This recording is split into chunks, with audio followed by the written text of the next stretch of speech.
morning. Morning. Nice to see all of you. And I encourage you to get a little closer to one another, if you will, because we still have a few folks coming in, and I would like them to be able to find some space. Oh, amazing. Look at that. As if by magic, we have created more space. Thank you all. Thank you. And we'll see. If nobody else comes, then you can, whatever. You do you. But, people tend to come a little late sometimes. Welcome. This is the first Sunday of our pledge drive. It is our pledge kickoff Sunday, which is, I know. Let's clap for pledging. Pledging. The reason that the lights are on right now.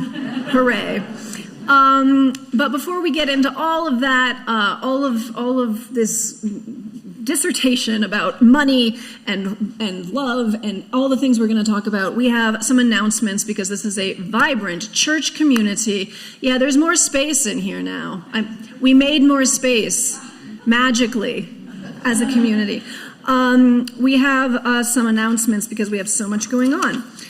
First of all, we do have a sad announcement. Polly Nevins, who was 96 years old, a longtime member, passed away yesterday morning.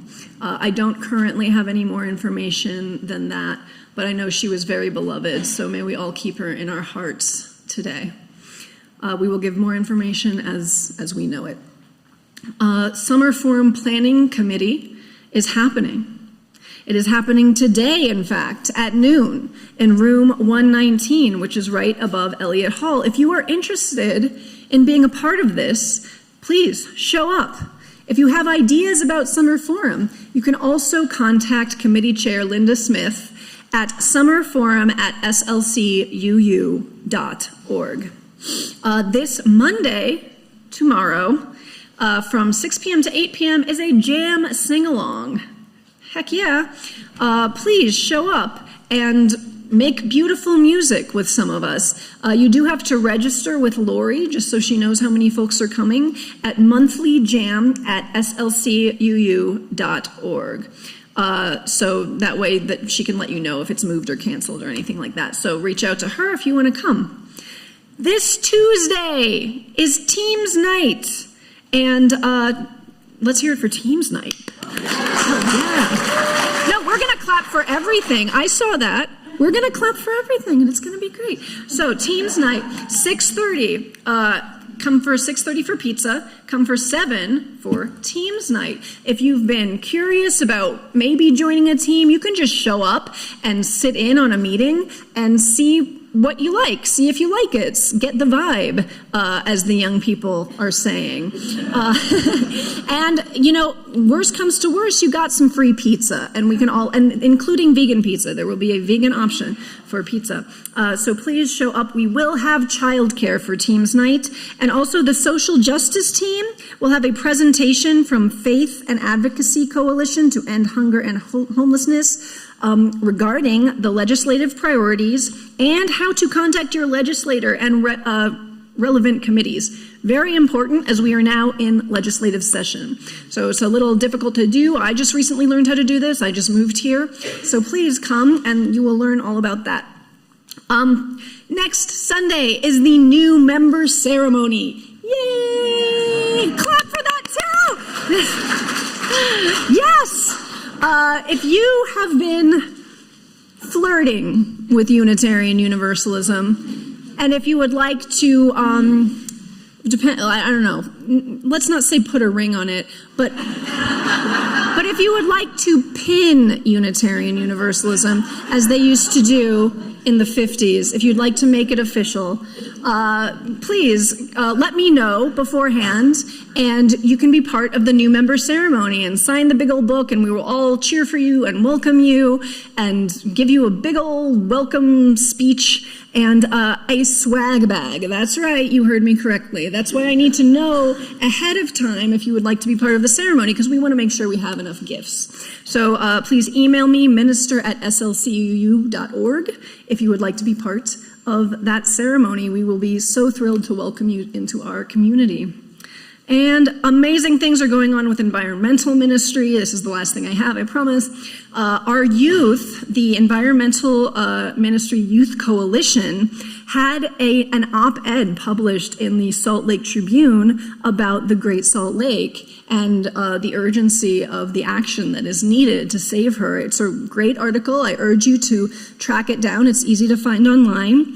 And the Great Salt Lake Interfaith Action Coalition also had an op-ed published in the Salt Lake Tribune on the same topic. And we also have a representative in that. So we are all over the news fighting for the Salt Lake, the Great Salt Lake. And we have a vigil.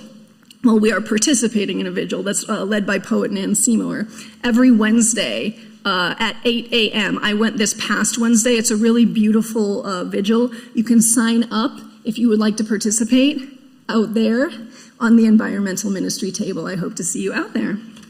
And that is the last announcement for today. We did it.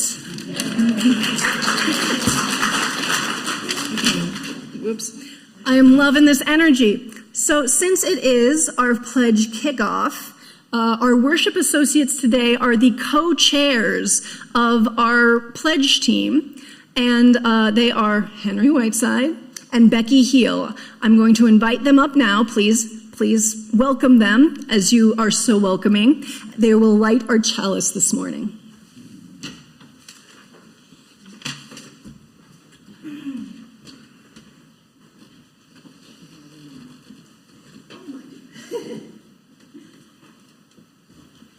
Good morning. I'm Henry Whiteside. I'm an escaped history teacher, a partially rehabilitated fundraiser, and a longtime friend and colleague of Becky Heel, whom I met when she was in grade school and I was across the yard. Ian told us that, thank you. Ian told us that the LIG in religion has the same Latin root as ligament. Ligaments bind a joint together, as anyone who's ever blown out an ACL can tell you. I give my money, my time, and occasionally my talents because in some small way it helps bind us more tightly together as a congregation, help us be and do more. I've always wanted to open for Becky Heel, and this may be my only opportunity. Here she is. Henry. I am Becky Heel. Thank you very much. Henry and I have known each other since the dawn of time. And we've worked together on the pledge drive for almost that long. And I've never been asked why I pledge.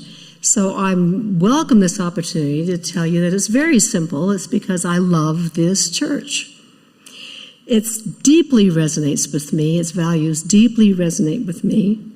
And this church calls me to life in ways that are uplifting and embrace the world as I experience it. And I love this congregation. Nowhere have I felt so accepted and loved, and nowhere have I been given the opportunity for broader and more meaningful ways to serve. And I wrote a little song.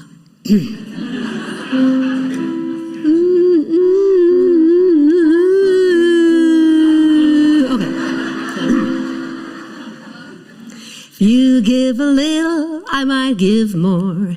We both know what we do it for. Don't do it 'cause we have to, though we kinda do. Just kidding. We do it 'cause we love the church through and through. We do it 'cause we love the church through and through. Yeah. Now light the damn torch. We forgot to light it at first service. So. Reminded. Spirit.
You know there are people who don't have fun in church? Is that hard to believe? I have a reading today. It's an excerpt from All In by the Reverend Peter Friedrichs. Our faith and membership in this or any other UU church comes with strings. To be a Unitarian Universalist is to say yes to those strings. We say yes to life. We say yes to hope. We say yes to a belief that all people are worthy. All people carry a spark of the divine. And more than that, we say yes, not just to these principles, but we say yes to doing the work of our faith, the work of this church when we're asked. We can be that place of quiet and reflection only when we all commit ourselves to creating that place, sustaining that place, loving that place, and birthing that place into being. I am often asked by newcomers, what is expected of our members? And this is what I tell them. I tell them that to be a member of this church and to claim this faith as one's own, you must do 4 things. First, you must commit to showing up on Sunday mornings. Worship is the central communal act of this church, and members should participate in worship on a regular basis. Second, you must commit to actively engaging in your own spiritual growth. Take an adult faith development class. Join a small group. Sit in meditation. Our 4th principle, which I see as the keystone holding the arch of Unitarian Universalism together, says that we engage in the free and responsible search for truth, and meaning Unitarian Universalism expects, even demands, that we actively engage in that search however we might. The 3rd thing that's required is that we support the church financially to the best of our ability. Generosity is an important spiritual practice, but it's not just a spiritual practice. It is a practical necessity. We cannot keep the lights on and the doors open. We cannot offer self-sustaining programs without everyone's financial contribution. Offer your pledge. Put money in the offering plate, or these days, the text says, text us the money. Buy something at the auction. Your commitment to our faith must take tangible form in your giving as best you are able. Finally, the last string that's attached to belonging to a UU congregation, or maybe it's the first string, is that we get involved, that we embody our commitment by showing up for others. Going all in for our faith means that we bring our creative energy to our community and its mission to serve others with a joyful heart. As I've said before, ours is not just a Sunday morning faith. It's a faith that must be lived out every day in our workplace, in our family, with our friends, and most of all, by offering our talents to our community, all for the greater good. These 4 things, attending worship, growing spiritually, supporting financially, and serving others, are the only things we ask, and they are everything. This is what Parker Palmer was talking about when he referred to being and becoming a part of the community of our lives. This is what I mean when I speak of making a commitment and going all in with our faith in our congregation. It is all well and good to have the faith of our convictions, but let us do those things that, were we arrested, would convict us of our faith. Let us all together face the wind, fully commit, run like hell and never stop. Let us choose to go all in for our faith, so that together we may take to the air and soar. Every voice and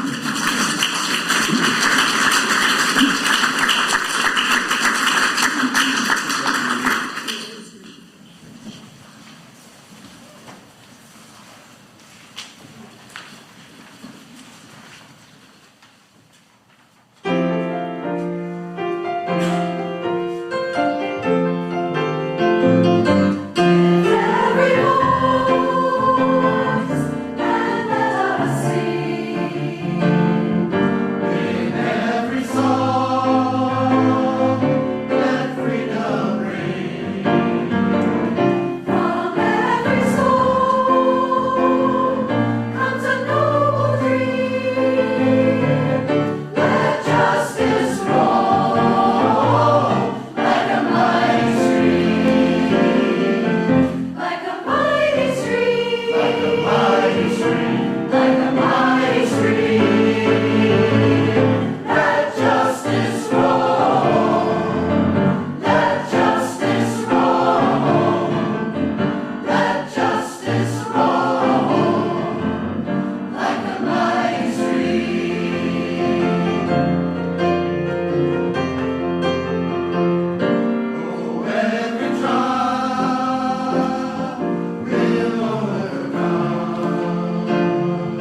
invite you to join me in a loving kindness meditation that comes from a Buddhist tradition.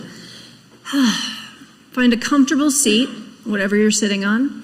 And if you're able to have both feet on the floor, do that as well. Both feet on the floor. Try to give as much of your weight as you can to the chair and the floor. And now close your eyes. And we're going to breathe together with a little bit of movement. Inhale, lift the shoulders. Exhale out your mouth and release the shoulders. So again, inhale, scrunch the shoulders up to the ears. Exhale, release, let them slide down, drop down, release more weight into the chair. Let's do that twice more. Inhale, exhale, release. Last time, I want to hear it this time. Inhale, exhale. And keep your eyes closed, but breathe normally. Notice the sensations you feel in your body. The feeling of the clothes on your skin and the air on your skin. Notice the sounds you hear. Notice how your breath moves your body, how your body moves with your breath.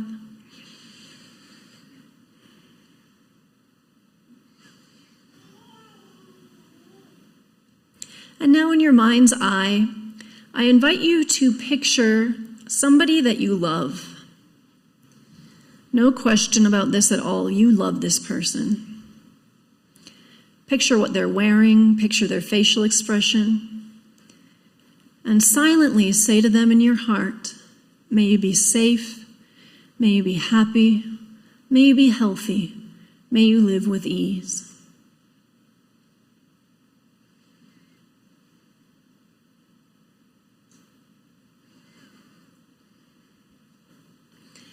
And now picture someone who you like perfectly well. You might even say you love them. But for whatever reason, they weren't the first person you thought of. Maybe a little farther out in your circles. Picture what this person is wearing. Picture their facial expression. And say silently to them in your heart, may you be safe, may you be happy, may you be healthy, may you live with ease.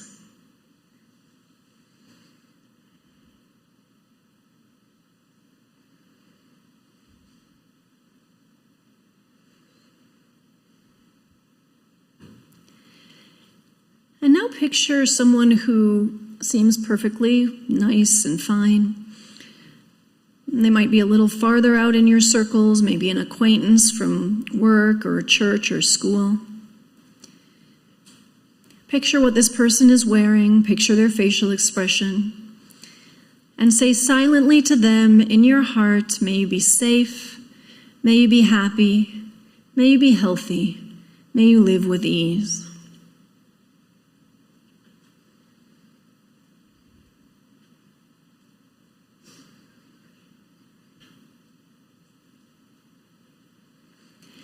And now picture somebody who makes you uncomfortable.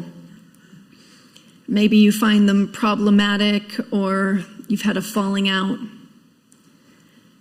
Picture what this person is wearing, picture their facial expression, and then say silently to them in your heart, may you be safe, may you be happy, may you be healthy, may you live with ease.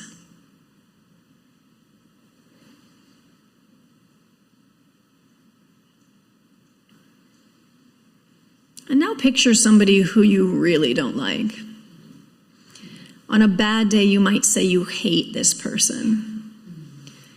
Somebody who makes your skin crawl and who you would absolutely not choose to spend time with if you could help it. Picture what this person is wearing, picture their facial expression, and say silently to them in your heart, may you be safe, may you be happy, may you be healthy. May you live with ease.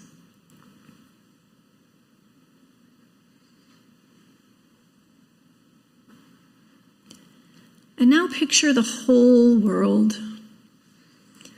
all 7 to 8 billion people, and all of the non-human people as well. Try to hold all of that love and suffering, all of that joy and fear in your heart, and say silently to the world, may you be safe, may you be happy, may you be healthy, may you live with ease. And then open your eyes and take a look around at your fellow congregants, friends, visitors.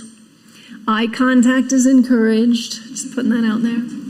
And we're all going to say out loud to one another, may you be safe, may you be happy, may you be healthy, may you live with ease.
We give thanks, for this precious day, for all gathered here, and those far away,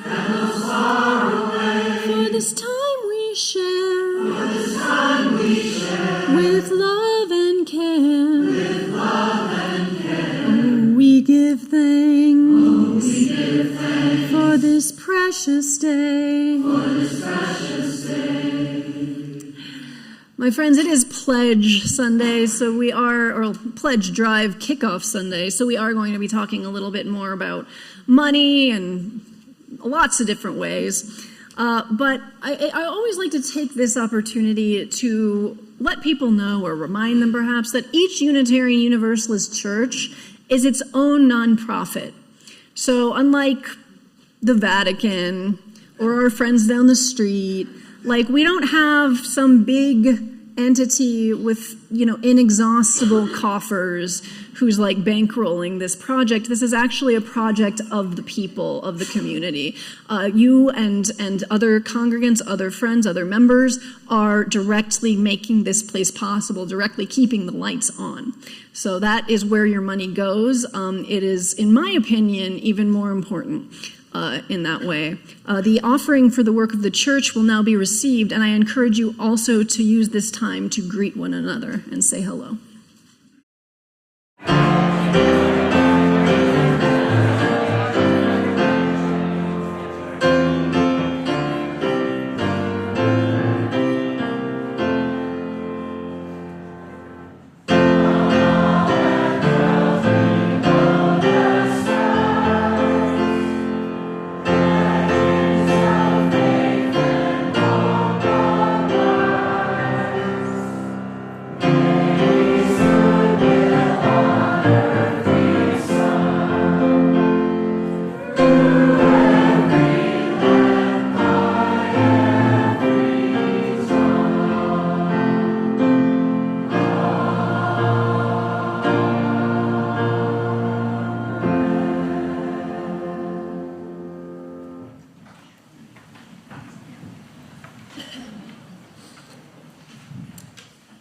So as we kick off our pledge campaign, you can sit in the front. It's okay. Only you two, though. No one else. As we kick off our pledge campaign, I wanted to talk about the idea of money. What it is, where it comes from, and how does it relate to life, the universe, and everything. Now, I will say, not long after I got here, somebody came up to me and said, I like your sermons. I really don't like it when sermons are book reports. And they meant it was a compliment. They were saying mine weren't like book reports. They were like, we don't, they didn't like it when they got too heady or too intellectual. This sermon is maybe not for that particular person. But it's okay. If you're here, come back next week, because I am going to be all in my feelings next week. But today we're up here, and we're going to go a lot of places, but stick with me. I promise you we're going to get to somewhere cool. All right? Great. So, talking about money in church is loaded, right? Because we are supposed to be above it, aren't we? Isn't money sinful and base and capitalistic? Whatever your word of choice is to denote something that is just immoral or evil, right? Aren't churches supposed to be purely moral entities and therefore not to touch filthy lucre? But what if I told you that this attitude regarding money and religion is a particularly Christian one? Jesus, preaching when he did under Roman imperial occupation, famously championed the morality of the poor. He said that a rich man's chances of entering heaven were worse than a camel passing through the eye of a needle. It might have been a rope, it might have been a pun. He was pretty funny, actually. But either way, it's not going to happen, right? It's impossible. A rope can't go through an eye of a needle. A camel can't go through an eye of a needle. And he also told a rich man that if he wanted to enter heaven, he needed to sell everything he owned and give the money to the poor. Spoiler, the rich man did not want to enter heaven that badly. Though Unitarian Universalism no longer identifies itself as a strictly Christian religion, we did evolve very recently out of Protestantism, believe it or not. And I must say, we took some of our discomfort around money with us. We don't like to talk about it, do we? It feels dirty, maybe even sinful, though I don't think we would use that word. But money itself has not been universally seen as sinful in all major religions. For instance, in Islam, usury is unquestionably prohibited, but trade and profits aren't seen as anything sinful. Now, this may partially be because Muhammad's first wife, Khadijah, was a very successful merchant and also helped him get into the business. But that goes to, well, yeah, and she also kind of bankrolled him in his, prophet endeavor, which, famously being a prophet is not very lucrative. And there's evidence that Mary Magdalene did the same thing for Jesus, but that's another day, right? Thank you, rich women. Right? Who do good things with their money. Anyway, all of this just goes to show how much a religion's view on money depends on the context of its evolution. So merchants and traders, even very wealthy ones, were seen as respected paragons in medieval Persia, which was heavily Islamic. This trope is exemplified in the character of Sinbad, who retires after many daring mercantile adventures to a life of luxury, which is represented as a just and moral reward for this hero. In the writings of Nasir al-Din al-Tusi, a healthy market is seen as a manifestation of divine providence in the form of mutual aid, matching ability to task and a need to good or service, a way for people to care for one another. I know. I love it. Buddhism also had different relationships to money than Christianity. In medieval China, schools of Buddhism viewed every human being as inherently in debt, either karmic debt for the sins of their past lives, or what is called milk debt, that is, debt to your mother for creating you, caring for you, and feeding you with her body. Shout out to mothers. So this was seen as an almost unfathomable debt that could never truly be paid back, and honestly probably shouldn't be. After all, what parent leaves a bill for the cost of raising you on a kid's door, right? Instead, we might say now, one was supposed to pay this type of debt forward and contribute to Buddhist treasuries, which supported temples and monasteries and schools and all the programs they established. Money in these treasuries was invested and loaned out, and monasteries oversaw vast industrial complexes of production that further lined the coffers. Buddhism did not condemn usury like many other religions, such as Islam. And Mahayana doctrine held that liberation was only truly possible when the whole world knew the Dharma. So uninhibited growth was seen as a good thing in this context. Thus, these Buddhist treasuries swelled and became what some say were the world's first corporations. Not what you were expecting, was it? I would argue that religion and money are more linked than what we like to think. And I'm not even talking about how we might side-eye the swollen bank accounts of the Vatican or the LDS Church or those mega church pastors with their private jets. All abstract and metaphorical aspects of human reality and many concrete and physical aspects are intimately connected. Both religion and money are human constructs that we use to create our reality. And what I mean by that is they guide how we structure our relationships to one another, to the earth, to our family and friends, and to governments and to ourselves.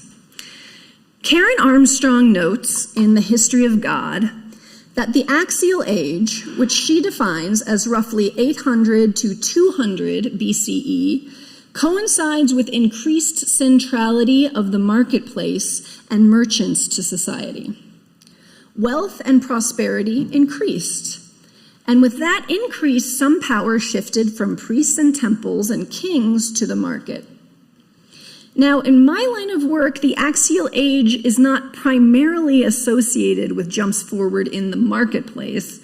No, the axial age is viewed with interest and wonder in social studies and especially religion generally, because so many of the contemporary advanced societies seemingly spontaneously developed philosophies and religions that echoed one another, even if they had no commercial connection whatsoever. Armstrong wrote, I quote, "The new wealth led to intellectual and cultural fluorescence and also to the development of the individual conscience. Inequality and exploitation became more apparent as the pace of change could affect the fate of future generations. Each region developed a distinctive ideology to address these problems and concerns. Taoism and Confucianism in China, Hinduism and Buddhism in India, and philosophical rationalism in Europe. The Middle East did not produce a uniform solution, but in Iran and Israel, Zoroaster and the Hebrew prophets respectively evolved different versions of monotheism. Strange as it may seem," she wrote, "the idea of God, like the other great religious insights of the period, developed in a market economy in a spirit of aggressive capitalism." But in the book Debt, the first 5,000 years, anthropologist David Graeber asserts that it wasn't money itself that was suddenly so important in the Axial Age. Money had existed for eons, but in the Axial Age, it was counterintuitively much more materialistic than the ages that came directly before or after, and thus a focus on coins, that is cash, physical symbols of money, became suddenly more relevant than ever. So what's the difference between cash and money? Surely, we in our evolved, enlightened era of Bitcoin and no gold standard understand the difference, right? Or do we? Today, many intro to economics students still learn a popular myth that was coined by Adam Smith. Get it? Coined. Yes, Adam Smith, the father of modern economics. You've heard this one before. It goes like this. So before we invented money, that is cash, coins, people had to barter with each other directly, commodity for commodity. This was very time-consuming, since if you had 7 extra chickens but needed a pair of pants, you'd have to take your 7 chickens around the village until you found someone who had an extra pair of pants, in your size no less, who needed 7 chickens. What a rare occurrence that would have been. Good thing we wised up and invented cash to stand in for value so we didn't have to run around town pantsless with our 7 chickens anymore. Now, there are only 2 problems with this story. The first is it makes no logical sense. And the second is there is absolutely no evidence to support it. And quite a lot of evidence suggesting that no society has ever run on a system of barter. David Graeber notes that there is only any evidence of barter taking place between strangers who were never likely to see one another again. Among communities who knew one another, there is much more evidence that what people did and still do, without coins or cash, is improvised systems of credit, some formal, some informal. So like Sam gave me the pants that I needed 2 weeks ago, so I owe him something roughly equivalent to a pair of pants.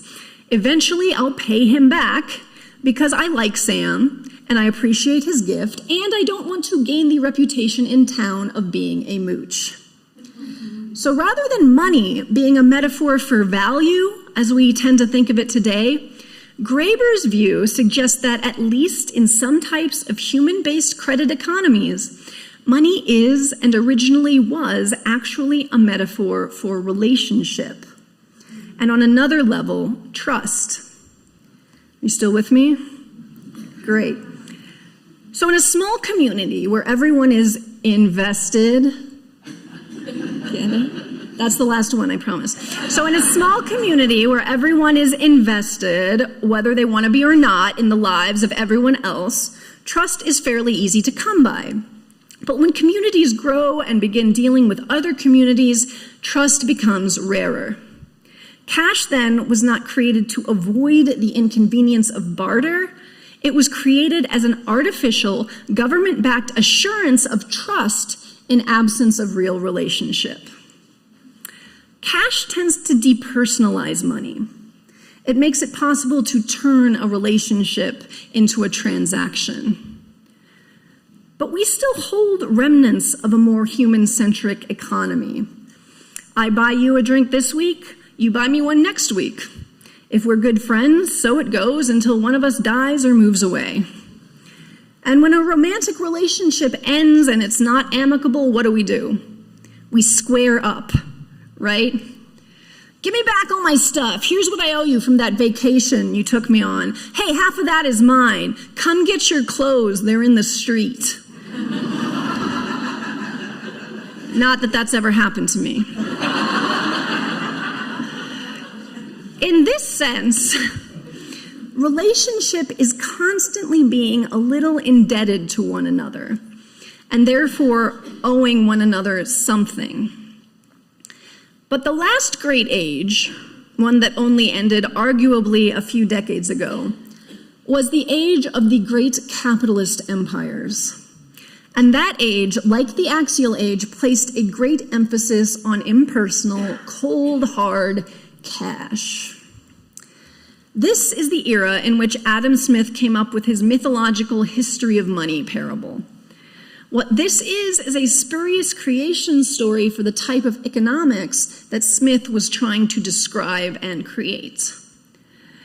The hyper-focus on cash that arose in the period of the great capitalist empires is not the default arrangement of money. It's kind of hard to wrap our minds around.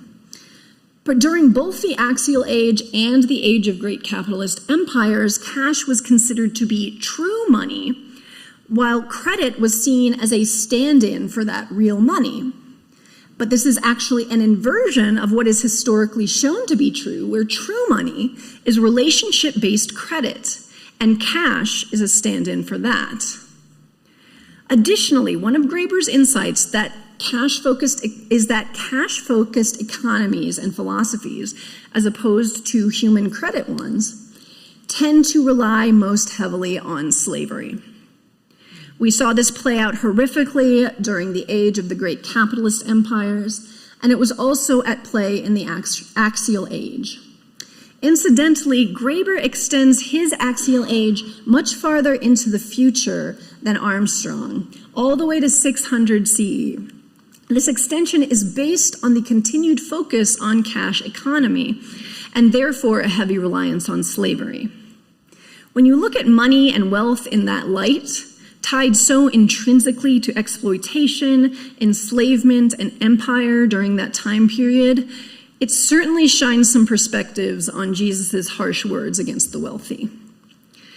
Now, since Nixon got rid of the gold standard, our society is suddenly not as focused on cash as it was in the age of the great capitalist empires or the axial age. But that doesn't mean we're suddenly enlightened when it comes to money, right? We are hyper-consumerist and very transactional, and a great many of us are in deep debt. And for the middle and working classes, debt is even measured as a type of sin in society. For the wealthy, of course, the rules are different. For the wealthy, debt is power. The wealthy always have different rules. Ironically, what lower income people tend to go into debt for is relationships.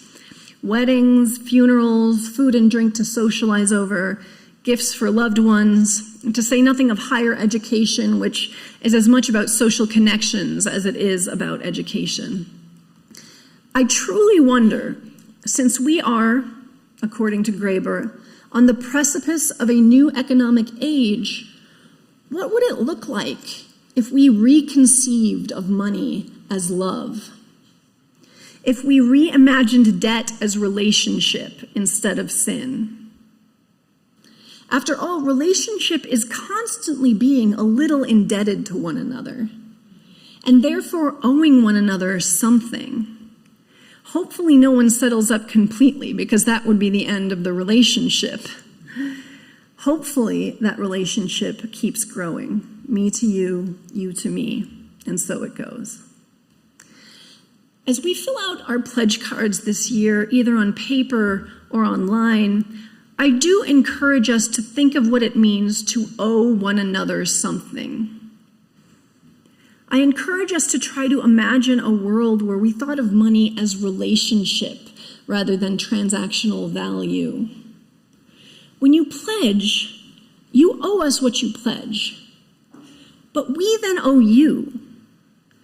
And I'm not talking about transactional owing, like that type of owing that the credit card company may or may not be calling you about. No, this is a community that we get to create together through our mutual owing. We owe you ever more inspiring sermons and services. We owe you transformative religious education. We owe you service work and social justice that can make a real difference in people's lives.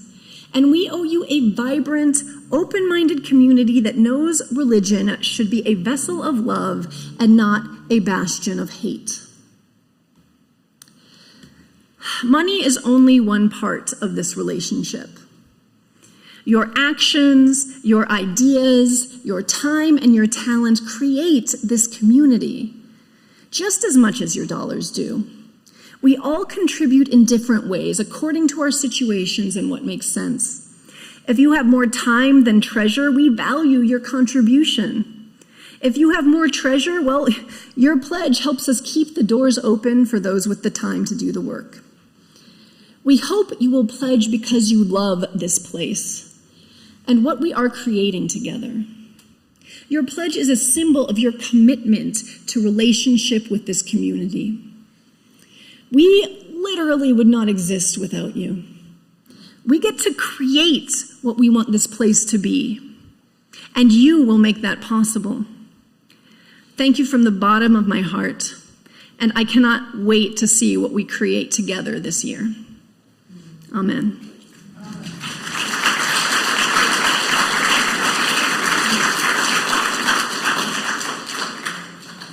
Please rise in body or spirit for our closing hymn, The Fire of Commitment, number 1028 in the Teal hymnal.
Let's hear it for the choir and David Owens. My friends, may we begin to reimagine money as relationship rather than simple value. And may we celebrate the incredible community of relationships that we are always co-creating together. David will play us out. Let's go fill out those pledge cards and have some fun over in Elliott Hall. I will see you there. Go forth.